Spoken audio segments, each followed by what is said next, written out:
Hello, hey, welcome to Tyler with a K. This video has been I guess a few weeks in the making because this is the video where I talk about my thoughts about the movie Catching Fire, The Hunger Games Catching Fire. And I didn't watch this movie in one day. I watched it in multiple days, but I finished it yesterday, and I have a few notes, and I just thought I'd share them with you. This is not going to be a long video, first of all, because I really just want to move on from this movie and this book, if I'm being completely honest. The Catching Fire book review will have been out by now, so I'm kind of spoiling that a little and saying that, the book was a bit of a disappointment to me. At least I really, really didn't like the second book as much as I liked the first book, significantly less. It was just less interesting to me. And it felt really longer, and I literally fell asleep while reading it. So, yeah. To hear more about that, you'll just have to watch my Catching Fire book review, so go ahead and watch that if you like. But yeah, I just have a few notes. I used to have more, but then my laptop decided to restart, so those were lost. But it's fine. I have a few notes here, so we'll just go through them. Maybe before I go through them, I can just talk about how I like the movie. It was fine. I think I like it. Yeah, I'm already spoiling. I think the movie is better than the book. It wasn't significantly better. I just had more of an enjoyable time, I guess, watching the movie than reading the book. So that's why the movie's better. But it's not my favorite movie either, at all. The Hunger Games. I won't say that's my favorite movie ever either. But if I had a top 10 list of favorite movies, maybe it would be 8 or something. Yeah. I don't know, this one just didn't do as well. What is interesting is that Rotten Tomato wise, this movie actually got higher than Hunger Games. I think the Hunger Games got 84 or 82, and this one got 90. So, yeah, I like to see what's in the critics' heads, but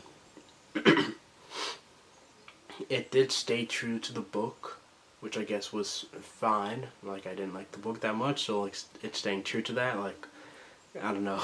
The only change that I'm thinking about right now is that there's a character that Katniss knew, I think, who stood up for Gale while he was being tortured by the new Peacekeeper, and he became an Avox in the book, and that character is just obliterated in the movie, I'm pretty sure. So I also realized that in the first movie as well, they deleted the plot about Katniss knowing an Avox person when they used to live together in District 12. President Snow goes to visit Katniss in her new house, and he says, "You fought very hard in the games, Miss Everdeen, but they were games. Would you like to be in a real war?" It's interesting because the book is called The Hunger Games, but the game is also called The Hunger Games. Why is it even called The Hunger Games? They don't have starvation or anything.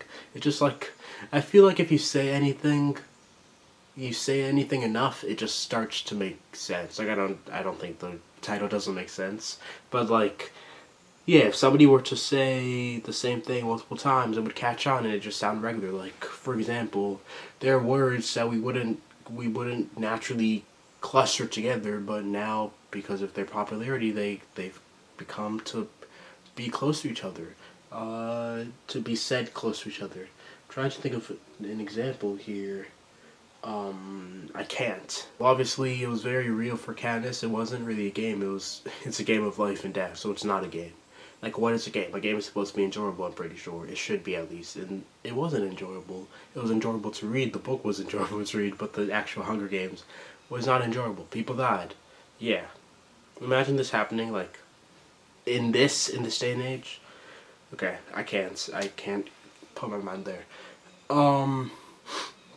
So then a moment that I really liked in the movie, the first movie, The Hunger Games, came back kind of, and the second one where Katniss is kind of auditioning in front of the Peacekeepers, and just in the book, she had no idea what she was gonna do. She gets a dummy that is used in the fighting arena place, and she calls him Seneca Crane, and she hangs him. She did all of this, getting the dummy and all that, in front of the Peacekeepers after she saw what Peeta had done, which was draw Rue on the floor.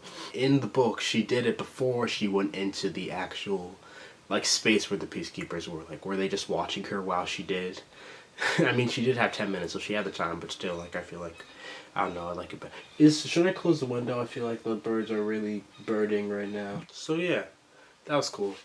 I wonder if she'll do the same in the third book. I mean, now they're going to District 13, so I doubt they're going to be in another Hunger Games, and if they are, why? That would not make sense. At least right now, to me, so yeah. But if that's what it takes to see that bow again that she did in the first, in the second, so be it, I guess. Yeah, gets me every time. So funny. Okay. Yeah, maybe I would say this movie was a little funnier. I can't think of any other moments besides that one, but I think it was altogether funnier than the first one. Effie, the way that she's played in her character, it's just really cool. I really like the moment when she is reading the names of the tributes that are, or I guess not the tributes before, the people that will be going into the Hunger Games again. Like just the way that she speaks, like you can see, you can feel that she's like, she doesn't want this to be happening, but like she's still like putting on a brave face. And also when she's saying goodbye to Katniss and Peeta, that was nice job. I don't know the actress's name, but I liked how she delivered those lines. Yeah. And yeah, she's an iconic character. She's like very, not flamboyant, at least I guess her costume is flamboyant, but like she has to have everything together. She's like basically their manager. She's working overtime for sure. I guess I can talk a bit about like when they were actually in the game arena. Jennifer Lawrence, as always, did a great job. Specifically of the moment I'm thinking about when she is literally Zing Cinna like attacked in front of her as she's literally going up to the game and like to the games, and like her trying to having to recover in a short span of time. People are watching and she can't look like scared or sad or anything when she enters the arena, so she has to kind of like present herself in a certain way, and she has like few seconds to recover after seeing that. But yeah, it's the territory as it is in the book was water. um it kind of seems like, I guess I would imagine it, like I guess when I saw the arena, it looked like what I was imagining in my head, which was good, I guess. The first sequence wasn't as like dramatic and good as the first one, when there's like a high pitched sound and lots of action and like movement happening. It just did not have the same effect, unfortunately. I was right. The person that plays the dude named Finnick is Sam Claflin, and I think he's in the next movie as well. I don't know if he's in the fourth movie though. Other new characters, Beatty. For some reason, all the characters were fine. Like the actors were good. Like they should be. Who cares what I think anyway? But what's interesting, Beatty, his voice actor, it sounded like he was like, maybe he was just speaking a little louder than everybody else, or his mic was like closer to him or something. I don't know, because it just sounded really really different. Or maybe it's just like the tone of his voice. It sounded more resonant, like deep, and I could hear like clearer kind of. So that's something to note, I guess. Joanna was pretty funny, and oh yeah, that was another funny moment when uh they were in the, I can't remember the exact line, but they were in the elevator and Joanna joined them and they were just talking. Other new characters, I can't remember other names. Mags, she dies in the book as well in the movie. She doesn't speak in this, which is interesting. I don't know why they did that, but okay. Like, it's fine, I don't have a problem with it. What I wouldn't say I have a problem with, but what is interesting is she literally kisses Finnick right before dying, so that's something. And she just like walks in, like she's so calm about it, which is like a different portrayal, I feel like, than in the book. I don't think she was scared in the book, but like she said something at least. So it was just a whole different kind of way I was feeling while she was like going into the fog. Speaking of the fog was scary. Scary, scary, scary. When, as soon as they touched the fog, they got these weird boils on, like, whatever part of their body that touched the fog, and it was like, I did not like looking at that. That was scary. It did look much better, like, CGI, green screen wise, it looked pretty good, this movie. Anything else? About the games, specifically while they're in the games. It felt pretty short. It definitely, I think it was shorter than in the in the first movie. But this movie is also literally, I'm pretty sure, like an hour longer than the other movie, because this movie, Catching Fire, is 2 hours and 30 minutes. I don't think The Hunger Games, the first one, is as long as that, but it just seemed like a really fast time that they were in the arena. At the end, when Katniss shoots the arrow on top, like on the ceiling of the arena, and like it kind of breaks the whole entire thing open. There's just a shot of her as she lays on the ground. I'll show like a picture, like a short clip of it right now, which just looks really cool. And that's her face when she sees like the clamp or whatever going down to reach her up. And then we find out after she comes to that the people that saved her were can't remember Woody Harrelson's character. Haymitch. We've literally had him for 2 books, I should remember. Haymitch and Plutarch, who's a new character who replaced Seneca because Seneca like died. And as well as Finnick were all like talking about her. Something that I didn't realize when I had finished the book, but I guess was said in the movie, was that Peeta and Joanna are both in the Capitol and like captured by the Capitol. I don't know when they're gonna save them, because they do say specifically that they're on their way to District 13 not to save them. So yeah, I do not like a line when Plutarch literally says a very quick explanation about what was happening. Like, it was just so matter of fact, and it was telling not showing, and it was like it wasn't good at all. It was like 5 sentences, and it explained everything that was happening, and like I didn't like that.